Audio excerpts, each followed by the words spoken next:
Hoje à noite quero ler o texto do meu novo livro. Você encontra isso em Josué 24:15. Escolham hoje a quem vocês servirão, se aos deuses que seu pai serviu na região além do rio, ou aos deuses dos amorreus, em cuja terra vocês moram. Mas quanto a mim e a minha casa, serviremos ao Senhor. Quanto a mim e a minha casa, serviremos ao Senhor. Ele fez uma escolha. Ora, Josué liderou o povo de Israel após a morte de Moisés. Ele era um grande general. E agora, no final de sua vida, ele reuniu todo o povo em Siquém. Agora, Siquém ficava entre duas montanhas. Uma era a montanha da lei, e a outra era outra montanha. E entre essas duas montanhas, eles se reuniram. Agora, a história de Israel sempre teve altos e baixos. Por algum tempo, eles serviam ao Senhor e depois voltavam aos seus velhos hábitos e voltavam aos seus antigos ídolos. E nesse caso foi Baal. E ele estava dizendo a eles: vocês precisam fazer uma escolha entre Baal e Deus. Qual será? Em quem você vai votar? Sabe, temos provérbios antigos, creio que existam no norte da Flórida. Aquele que hesita está perdido. A procrastinação é o ladrão do tempo. Um ponto no tempo salva 9. Um pássaro na mão vale mais do que 2 no mato. Agora eles tomavam decisões e votavam independentemente do custo, por causa do que eles acreditavam. E Josué disse: estou reunindo minha família e vamos votar em Deus. Vamos servir ao Deus vivo e verdadeiro. Exteriormente, os seguidores de Deus, mas no fundo de seus corações eram idólatras. E Josué diz que essa condição não pode continuar.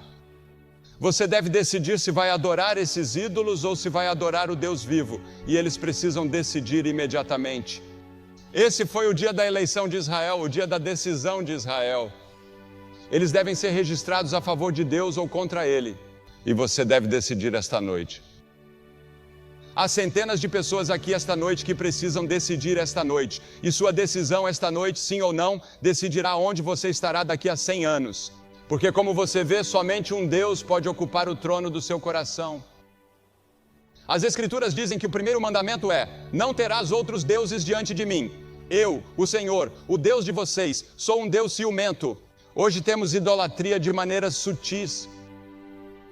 Nossos atores e atrizes e acadêmicos, muitas vezes e até mesmo atletas, podem facilmente e sutilmente se tornar nossos deuses.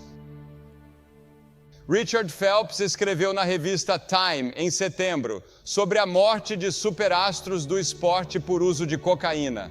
Ele disse que o problema é que os americanos tendem a pensar nos atletas como seres divinos. E às vezes isso é verdade.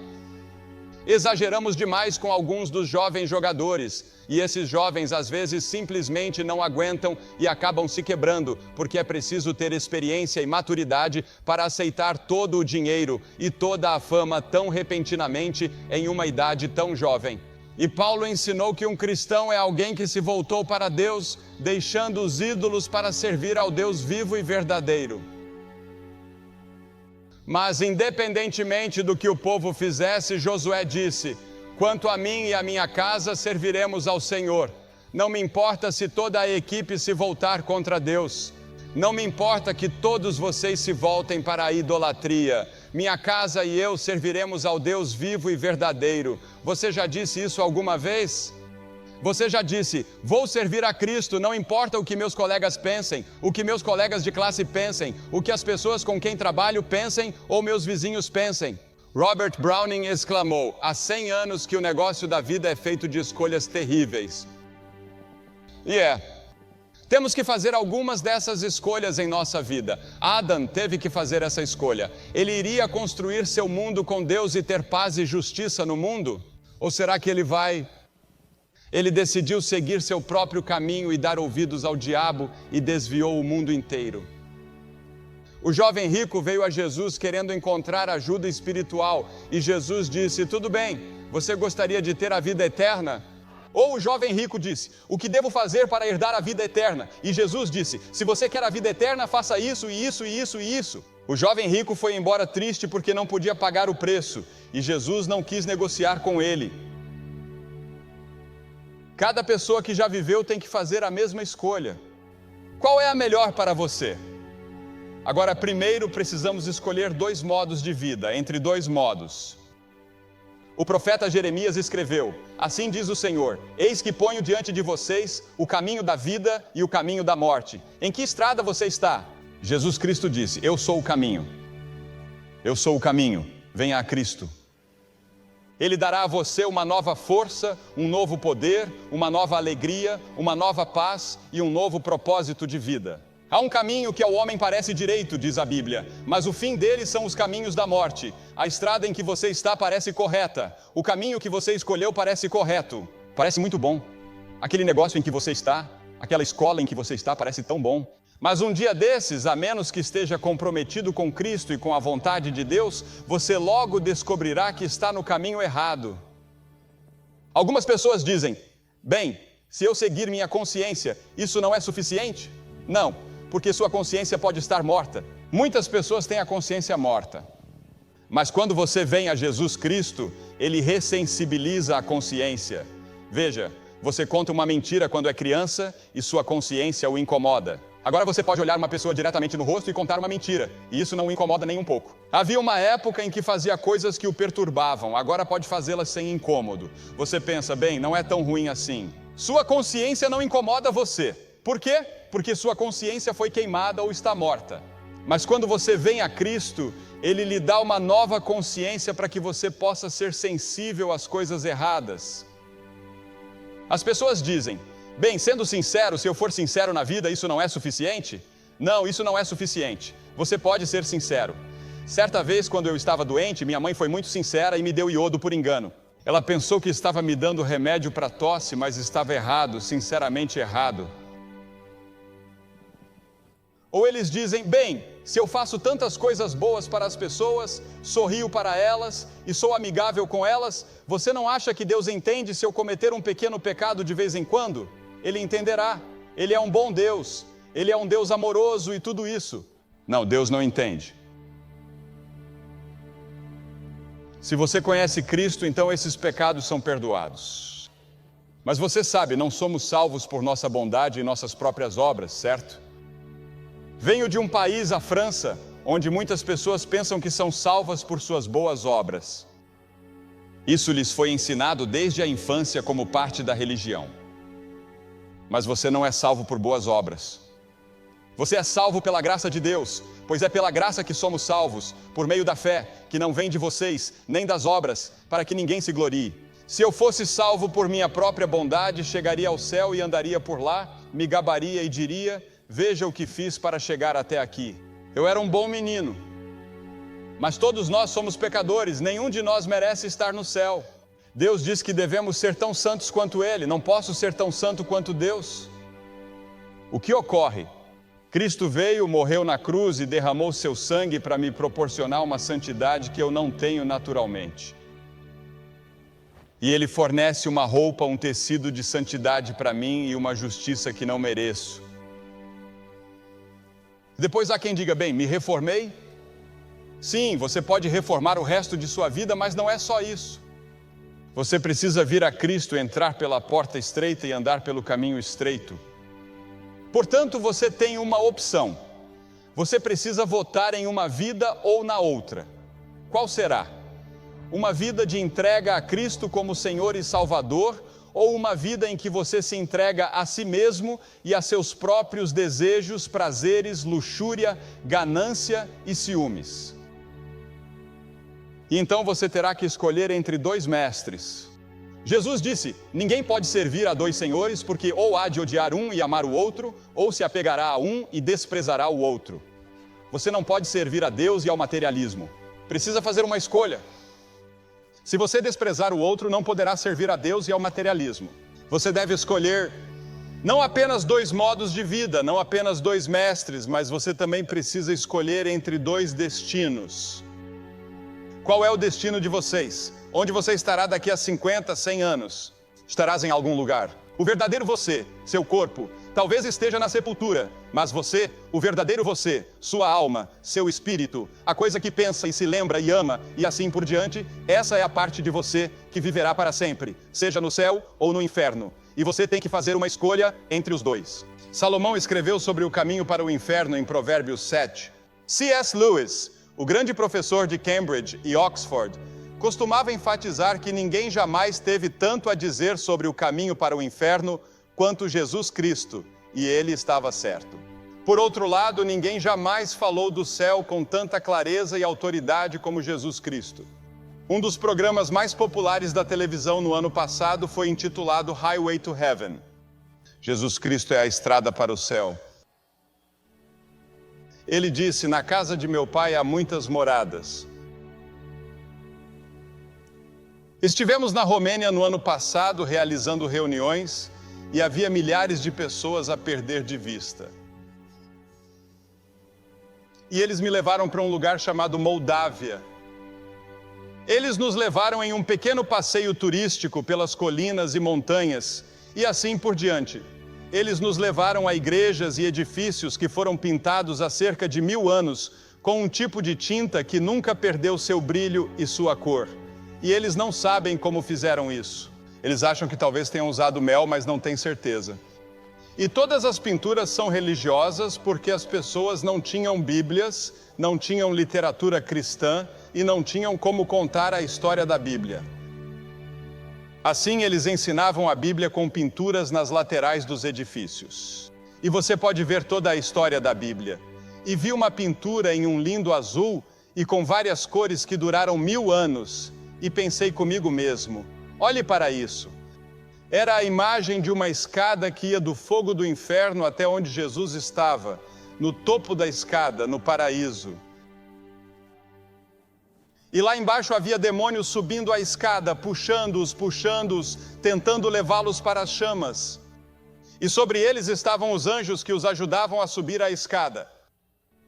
E eu pensei que isso é um pouco como, pode ser distorcido, pode não ser teologicamente exatamente correto, mas eles tiveram a ideia, porque há uma batalha constante pela sua alma o tempo todo. Você sabe, sua alma é importante para o diabo. Ele quer sua alma. Ele pagará qualquer preço, e alguns de vocês estão vendendo a alma tão barato, que aproveitaria ao homem ganhar o mundo inteiro e perder a sua própria alma. O diabo lhe dará o mundo inteiro se você o seguir. Mas alguns de vocês o seguirão e ele não lhes dará nada. Você está apenas seguindo-o porque é como o porco que segue o homem que está deixando cair o feijão, indo para o curral de abate. A cada pouco ele deixa cair um feijão, e o porco vai atrás dele. E você nem mesmo pensa que está seguindo o diabo na direção errada. Sim, Jesus Cristo é a estrada para o céu. Mas saiba que ninguém vem ao Pai senão por mim, disse ele. E então essa escolha ou esse voto que você faz tem de ser você mesmo. Você mesmo deve fazer esse voto. Quanto a mim e a minha casa, serviremos ao Senhor. Não conheço nenhuma, mas acho que uma das músicas mais populares do ano é Papa Don't Preach, da Madonna. Agora, Josué não hesitou nem por um momento em pregar para aquelas pessoas. Ele disse que quanto a mim e a minha casa, ele estava votando em Cristo, em Deus. Ele sabia que não poderia escolher as tribos de Israel. Eles devem escolher por si mesmos. Ele teve que escolher por si mesmo. O homem é um ser social. No entanto, há um santuário interno dentro de nós, onde nos retiramos de toda a comunhão, de todas as influências. Há uma arena solitária nas profundezas de seu coração, onde a maior batalha da vida deve ser travada sozinho. Você não pode decidir sobre Cristo. Nem seus pais, nem a igreja podem decidir por você. Seus amigos não podem fazer isso por você. Sua namorada, seu namorado não pode ir para você. Você precisa fazer isso sozinho. Você deve assumir o compromisso. Uma das músicas mais populares, de acordo com a Billboard, chama-se Lonely Alone, e isso é verdade. Solitário e sozinho? E isso está nessa parte de você. E quando você votou, você mesmo teve que dar seu próprio voto. Moisés disse: chamo o céu e a terra para registrar neste dia o que eu disse diante de vocês. Vida e morte, bênção e maldição. Portanto, escolham a vida. Você escolhe a vida para que você e sua semente possam viver. Isso afeta as gerações futuras. Isso afeta seus filhos e seus netos. Uma decisão que meus avós tomaram anos atrás afeta a minha vida hoje. Lemos que uma geração antes, Moisés havia escolhido Cristo. E o escritor de Hebreus relata como Moisés, considerando o opróbrio de Cristo, tinha mais riquezas do que todos os tesouros do Egito. Ele poderia ter sido o chefe de comando dos exércitos do Egito ou o faraó. Toda a educação e toda a riqueza do Egito eram dele. Ele deu as costas a tudo isso para sofrer com o povo de Deus. Ele escolheu Deus. Quem você está escolhendo? Em quem você está votando? Escolhendo antes sofrer a aflição com o povo de Deus do que desfrutar os prazeres do pecado por um tempo. Ah, sim, o pecado dá prazer por um curto período, mas logo acaba. A ressaca chega e não há nada que você possa fazer a respeito. Você estará lá, escolha Cristo e você nunca terá uma ressaca, a não ser alegria e paz para sempre. Isso não significa que Ele livrará você de todas as suas dificuldades, problemas e provações, porque isso não terá fim, mas podem ser diferentes. Deus os permite. Isso faz parte do nosso processo de amadurecimento. É assim que Deus nos treina. Mas no fundo, há um rio profundo de alegria e paz em meio à vida que você está vivendo. Agora você não pode mudar seu passado, mas pode determinar seu destino decidindo-se por Cristo. Mas Cristo pode mudar seu passado.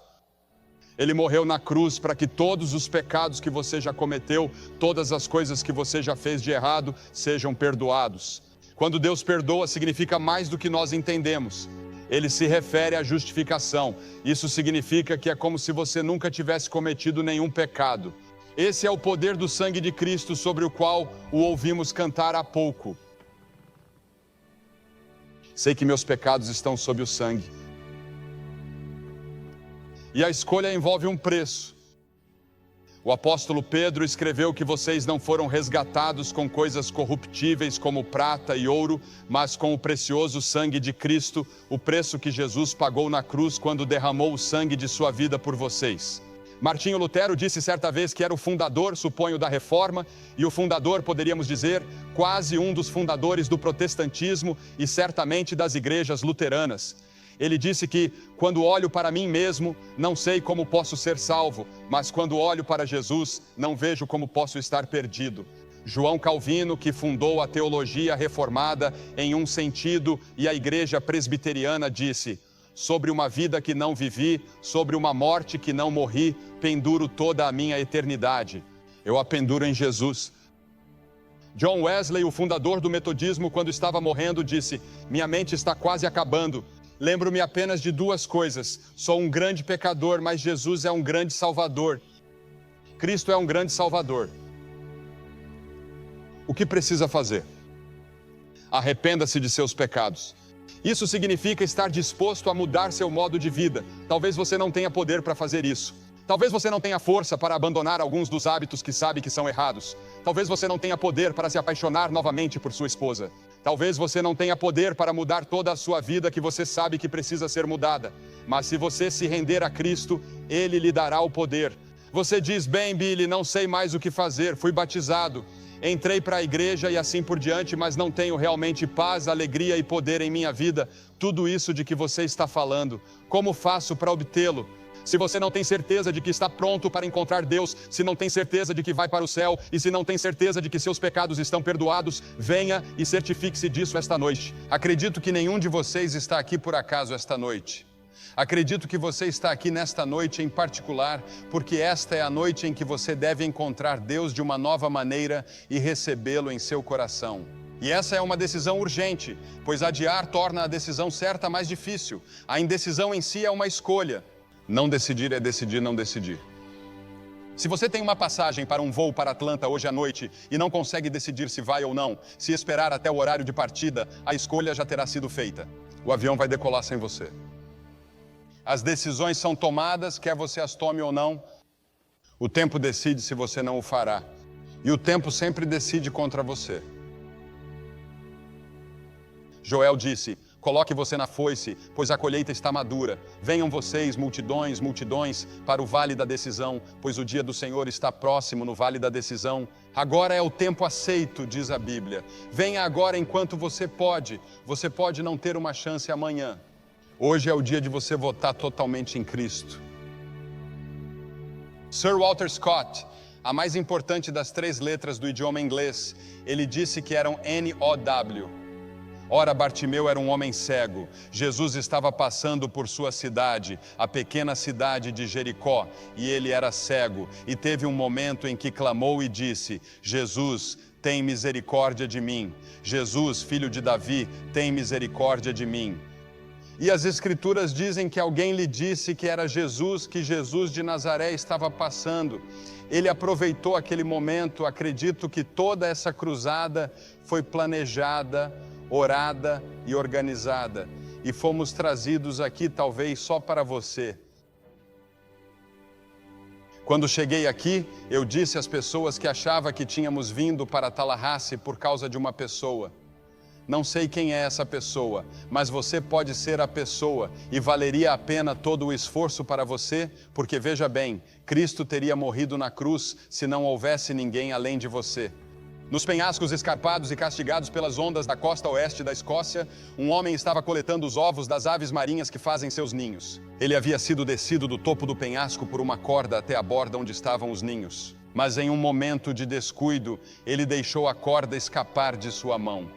Ele sabia que o primeiro balanço da corda seria sua única chance e com todas as forças de seu corpo e mente, pulou para a corda. Ele a aproveitou e foi salvo. A corda está balançando em sua direção, a corda da salvação da cruz e do túmulo vazio. Deus está dizendo: aproveite. A Bíblia diz: chegará um dia em que me invocarão, mas eu não responderei.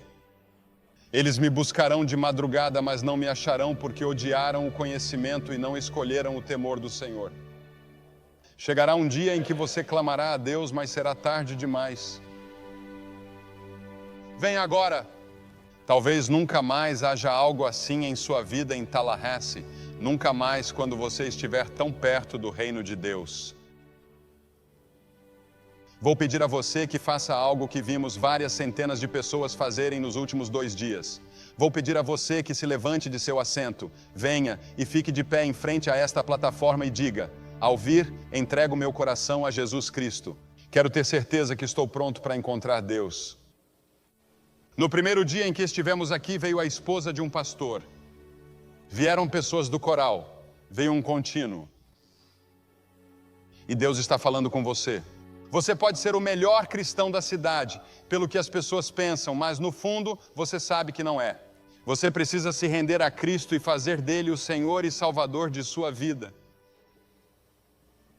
Por que peço que você se apresente? Porque cada pessoa que Jesus chamou no Novo Testamento, ele chamou publicamente. Ele disse: se você não estiver disposto a me reconhecer diante dos homens, eu não o reconhecerei diante de meu Pai que está nos céus.